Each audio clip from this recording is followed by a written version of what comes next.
Welcome to the Rise Together podcast weekly hot take series.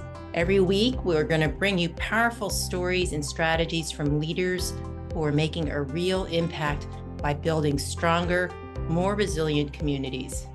Get ready to be inspired, motivated, and equipped with the tools to thrive in both your personal and professional life.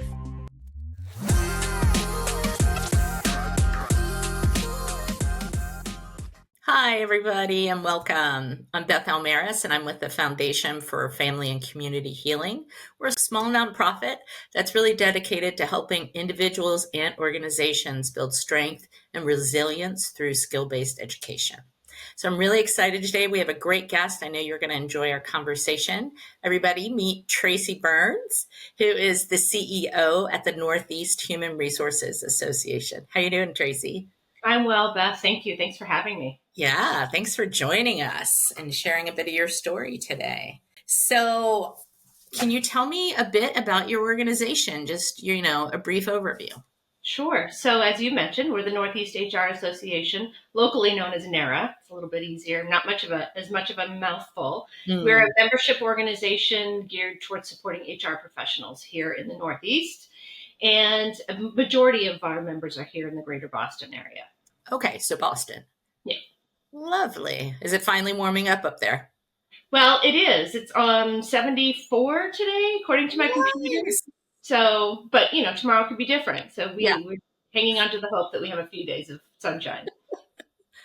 Excellent. And how big is your organization? So we have about a little over 2,000 active HR members. Wow. And a staff of 4. So we call ourselves the small and mighty team. I hear ya. We are very much the same at the foundation. And so who are your target clients in terms of organizations that you work with? So we have a really good representation, I think, of HR in this market. So as you can imagine, our top industries are higher education, healthcare, financial services, bio, and those tend to be in some retail like TJX and Ocean State Job Lot are here. And then, so there's like this big conglomerate of large organizations and then a whole bunch of small ones and everything in the middle. And so our HR leaders represent all of those genres. And in fact, on the really small end, the organizations may not even have an HR person. And so that could be the office manager or a COO or something like that. So it's really broad. Yeah, that's really interesting. So you've been in the HR field for a bit. What originally attracted you to the field? So when I was growing up, my stepmom was in HR. And so right into college, I quickly moved from being an accounting major, which I don't even know how that happened, into general business with a minor in HR. So, and really, if I reflect back, it was the training and development piece that I really enjoyed. And so unlike a lot of HR professionals, this is what I was going to do. A lot of people fall into it. They get a taste of it. I like this aspect or that, but I fell into it. And then after nearly 20 years, I came to NARA and found it as a great opportunity to blend the training and development, professional development aspects of HR that I really enjoyed with the autonomy of being in an organization that was structured different than corporate. We'll just leave it at that. Well, I got a little burned out from the corporate structure. So I hear that. And I'm sure a lot of other folks know what you're talking about. That's great. So since you've been in the field for 20 plus years, how has it changed over the years? Oh, wow. So it's changed a lot because when I started doing HR in the early 90s, it was heavily manual. And I happened to work, I lived in California. And so really the only 2 places I've practiced HR have been California and Massachusetts. So, if you know anything about HR or employment law, those are pretty rigid places to cut your teeth. And and all of that has just evolved, right? But the actual work that is being done in HR has really evolved from administrative background, tactical, Legal. to legal, all of those, compliance, mitigating the risk in the organization. That's still a big part of it, the mitigation, but there's so much automation And even more now with AI, that we were writing job descriptions head to toe, right? And now you can just throw something into Chat GPT or Claude, and it'll spit something out much more eloquent, I think, than what we were doing. So not only have the tasks evolved, the responsibilities and the visibility have evolved quite a bit, and which I think is wonderful. It makes for I think a more, I don't know if I would say sexy profession, but maybe more enticing profession than it had been in the past. So Yeah, but still a lot of visibility and a lot of risk that goes along with it. So it's not for the faint at heart. for sure. And you add in that human element, right? Like it's people and their needs and issues. It's a lot, I think, emotionally as well. It And is we not saw, for the faint of heart. you're absolutely right. And it's, you bring up a good point, because I think in COVID, we saw that, right? The HR was sort of thrust to the forefront and was not only just in a compliance mode and taking care of employees. You're the nurse, you're the facilities manager, you're making all these major decisions, and then the data that we were given or getting at the time, especially in early COVID, was changing all the time. So you'd make a decision and then, now it's like this mask mandate or this many feet apart, and at the same time, taking care of our own families and our own needs. And it was really an interesting time. I think it continues to be. I think it's sort of this permanent shift. Very much so. I think COVID changed the landscape forever.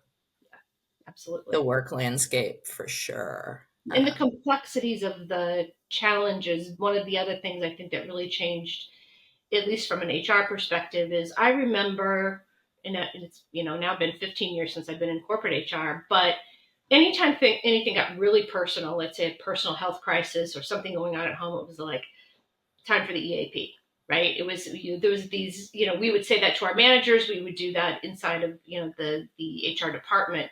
And it wasn't that we didn't care, but there's so much risk inherent in knowing too much. And COVID threw that right out the window, right? It was like you had to know. You had to know what was going on in their lives, because if you started making assumptions, then you're making the wrong decisions. And so there's individual conversations about, how is this impacting you? What can we do?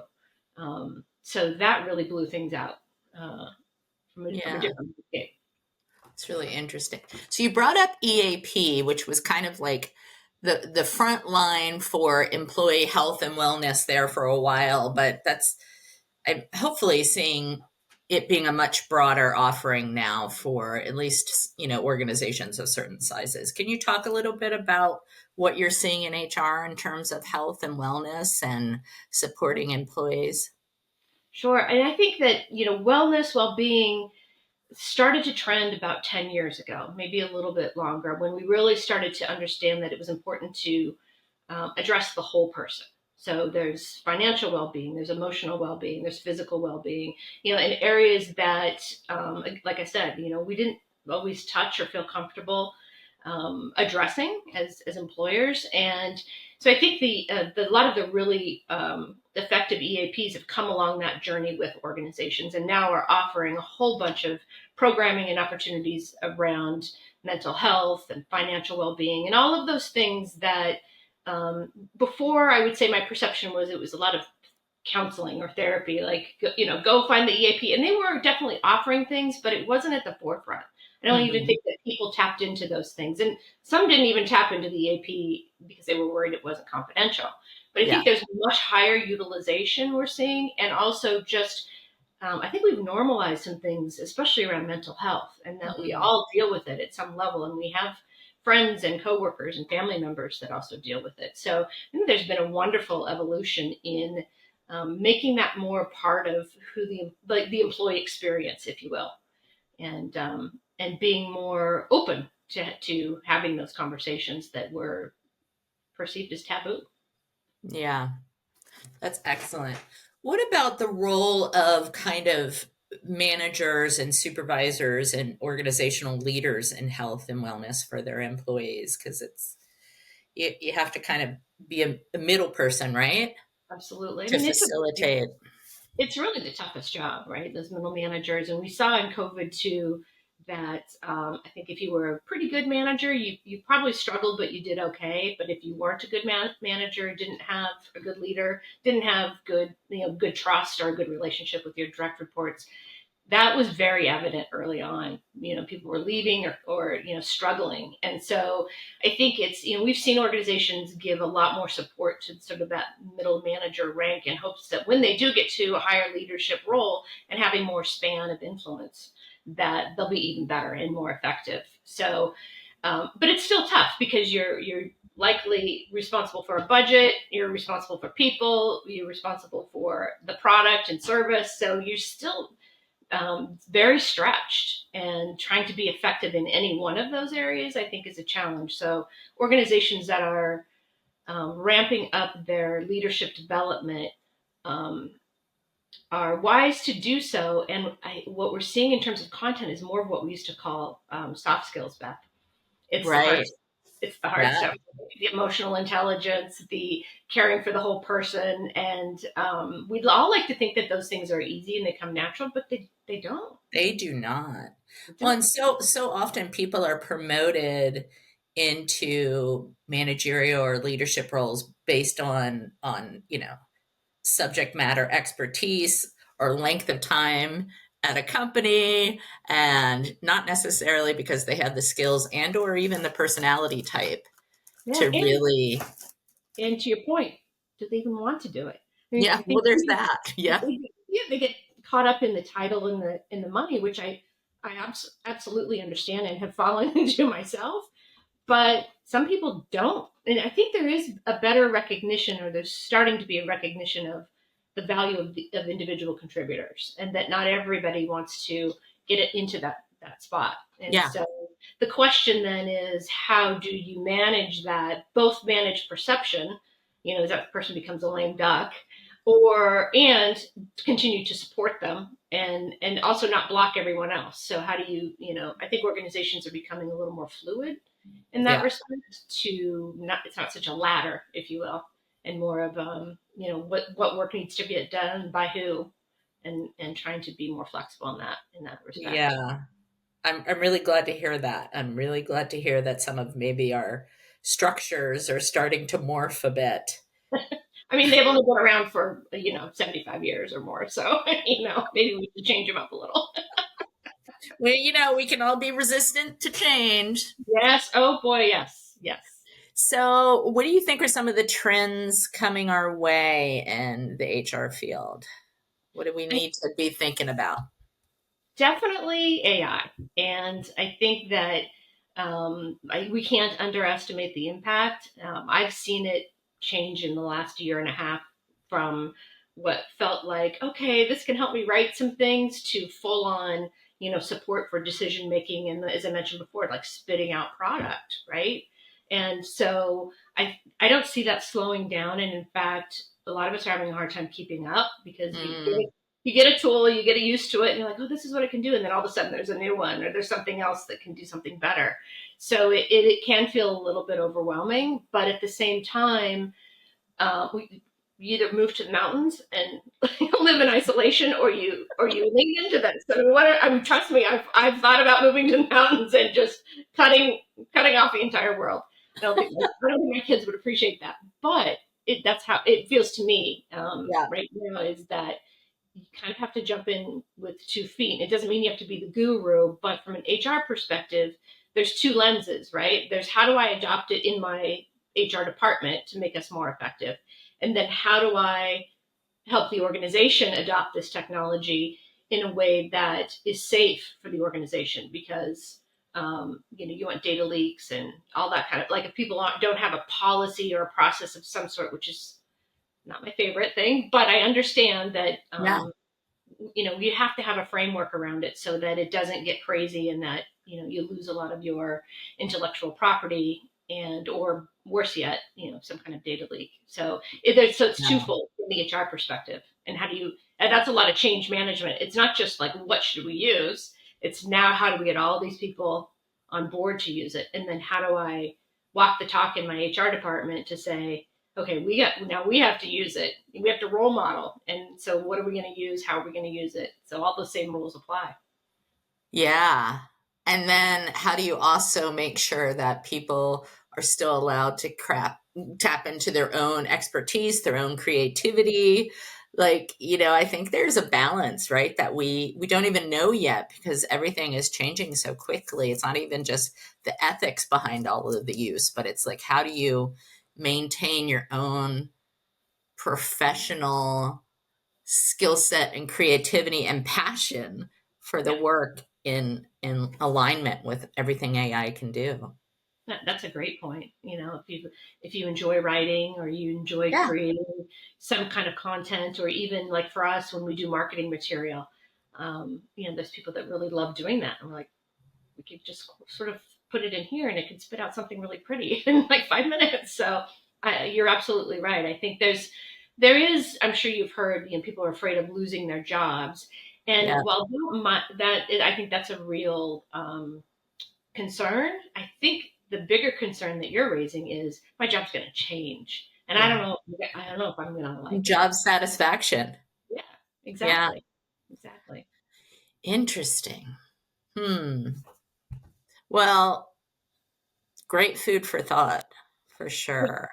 It is. I mean, it's a profession that is never without its challenges, and yet and complexities, because you're dealing with human behavior, and it's never black and white. I always say I'd rather hire someone into HR who has really good judgment. I'll teach the rest of the stuff, because there's so much that goes into that. And yet there are a lot of really rewarding things. I mean, my favorite stories are when someone was sort of at the brink of either being terminated for performance, or kind of on their way out the door, and they turned it around. And so having those, and you feel like you made a difference, right? And maybe they leave, but you sort of handled them, or handled the situation with enough sort of humanity and care.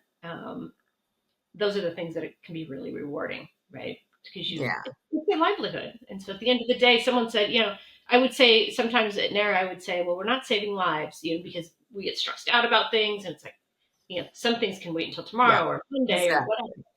And someone said, no, but we're impacting lives. And the people that we serve are impacting lives. So that's how important we take it. That's beautiful. Well, this has been a great conversation. I'm sure our listeners enjoyed it. I know I did. So thank you so much, Tracy. Thanks, Beth. And thanks, everybody. We'll see you next time. Thank you for joining us today on our Rise Together podcast weekly hot take series. We hope you've been inspired by today's stories and strategies for building stronger, more resilient communities. Remember, resilience isn't just about bouncing back. It's about growing through every challenge to become bigger and better. If you've enjoyed this episode, please make sure to subscribe, leave a review, and share it with somebody who could benefit from these insights. Stay connected, stay resilient, and we'll see you next time.